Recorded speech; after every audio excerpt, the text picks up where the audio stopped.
ഇന്നലെ ജനുവരി 30 ഞങ്ങളുടെ 19ാമത്തെ വെഡ്ഡിങ് ആനിവേഴ്സറിയാണ്. അപ്പോൾ ഞാനൊന്ന് ഫുഡൊക്കെ കഴിക്കാനായിട്ട് പുറത്തേക്ക് പോവുകയാണ്. ഒരു ഫ്രണ്ട് ഞങ്ങളെ ക്ഷണിച്ചിട്ടുണ്ട്, അപ്പോൾ അതിന് വേണ്ടിയിട്ട് പോവുകയാണ്. അപ്പോൾ ഞാൻ അതേ കാലത്ത് മേക്കപ്പൊക്കെ ചെയ്തത് കണ്ണിലേക്ക് ഇരിപ്പുണ്ട്. മേക്കപ്പ് എന്നൊന്നും പറയാൻ പറ്റില്ല, കുറച്ച് കൺമഷി.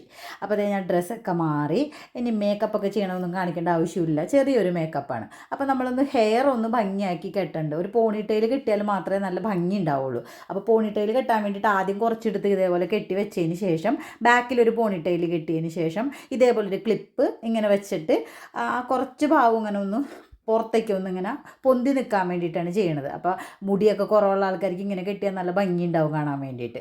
അപ്പോൾ അതിന് ശേഷം എന്തേ കുറച്ച് കേൾസൊക്കെ ഞാനിങ്ങനെ എടുത്തിട്ടിട്ടുണ്ട്. പിന്നെ ഫ്രണ്ടൊക്കെ ഒന്ന് ചെറുതായിട്ട് പൊക്കിയൊക്കെ വെച്ചിട്ട് നല്ല ഒരു പോണി ടൈൽ കെട്ടി വെച്ചിട്ടുണ്ട്. അപ്പോൾ ഞാൻ കമ്മൽ ഒരു ചെറിയ വാച്ചൊക്കെ കെട്ടി വളരെ സിമ്പിളായിട്ടാണ് പോകുന്നത്. കമ്മൽ ഇതേ നല്ല രസമുള്ള ഒരു റിങ്ങാണ് കേട്ടോ. അപ്പോൾ ഇതേപോലെ ഒരു സ്കേർട്ടാണ് ഇട്ടിരിക്കുന്നത്. എങ്ങനെയുണ്ട് എൻ്റെ ഔട്ട്ഫിറ്റ്? ഇഷ്ടപ്പെട്ടാ? തൃപ്രയാർക്ക് പോകുമ്പോൾ പാലപ്പെട്ടി വളവ് കഴിഞ്ഞിട്ട് ഇതേപോലെ ഒരു ഫുഡ് കോർട്ടുകളുടെ ഒരു വലിയൊരു സംഭവം തന്നെയുണ്ട്. കുറേ ഫുഡ് കോർട്ടുകളുണ്ട് അവിടെ. അപ്പോൾ നമുക്ക് ഇഷ്ടമുള്ളിടത്തു നിന്ന് പോയിട്ട് ഓർഡർ ചെയ്തിട്ട് അവിടെ ഇരുന്ന് കഴിക്കാൻ പറ്റും. അപ്പോൾ അതിൻ്റെ പേര് ഫുഡ് ഫീസ്റ്റ് എന്നൊക്കെ പറഞ്ഞ് ഞാനവിടെ കണ്ടായിരുന്നു. കുറേ പേരുകളുണ്ട്. അപ്പോൾ അവിടെ ഞങ്ങളെല്ലാവരും കൂടി ഇരിക്കുകയാണ്. അപ്പോൾ കൂടെ ഉള്ളത് വരുണിൻ്റെ ഫ്രണ്ട് സജിത്തും വൈഫും ആളുമാണ്. അവരുടെ മോൾ അമ്പുവാണിത്. പിന്നെ അവർ ഞങ്ങൾക്കൊരു സർപ്രൈസ് തന്നായിരുന്നു. ഇത്രയും കാലം ഉണ്ടായിട്ട് ഇതേപോലെ ഒരു സർപ്രൈസ് എനിക്ക് കിട്ടിയിട്ടില്ല. വെഡ്ഡിങ് ആനിവേഴ്സറിക്ക് സ്പെഷ്യലായിട്ട് ഞാൻ വരുണിന് ഇടയ്ക്കിടയ്ക്ക് ഇതേപോലെ സർപ്രൈസ് കൊടുക്കാറുണ്ട്. പിന്നെ ഈ വെഡ്ഡിങ് ആനിവേഴ്സറിക്ക് വരുൺ എനിക്കൊരു സർപ്രൈസ് തന്നായിരുന്നു കേട്ടോ. ഒരു ഫോൺ വാങ്ങിച്ച് തന്നായിരുന്നു. അപ്പോൾ ആ ഫോണിൽ വെച്ചിട്ടാണ് ഞാനിതൊക്കെ ഷൂട്ട് ചെയ്യണത്.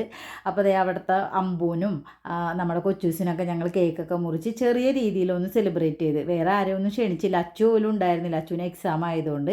അപ്പോൾ ചെറിയൊരു സെലിബ്രേഷൻ കേട്ടോ.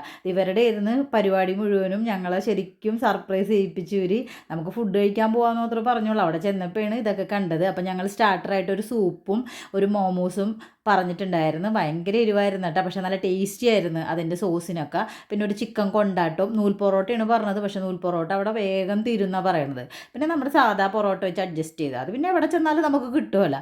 പിന്നെ നമ്മളൊരു അൽഫാം, ഇതൊരു അഫ്ഗാൻ അൽഫാം അങ്ങനെ എന്തുവാണ്, ഞാൻ അൽഫാമിൻ്റെ ആളല്ലാത്തതുകൊണ്ട് എനിക്ക് വലിയ ഐഡിയ ഒന്നുമില്ല. പിന്നെ നമ്മളുടെ എന്താ പറയുക, പിന്നെ എനിക്ക് അവിടെ ചെന്നിട്ടുണ്ടെങ്കിലും ലിച്ചിയുടെ മൊയ്റ്റോ ഉണ്ടാവണമല്ലോ. അത് കഴിച്ച് കൊച്ചൂസ് ഇങ്ങനെ ബോബാട്ടിയാണ് ട്രൈ ചെയ്തത്. അപ്പോൾ ഇത്രേ ഉള്ളൂ ഇന്നത്തെ വീഡിയോ. എല്ലാവർക്കും ഇഷ്ടപ്പെട്ട സബ്സ്ക്രൈബ് ചെയ്യാനും ലൈക്ക് ചെയ്യാനും മറക്കരുത്.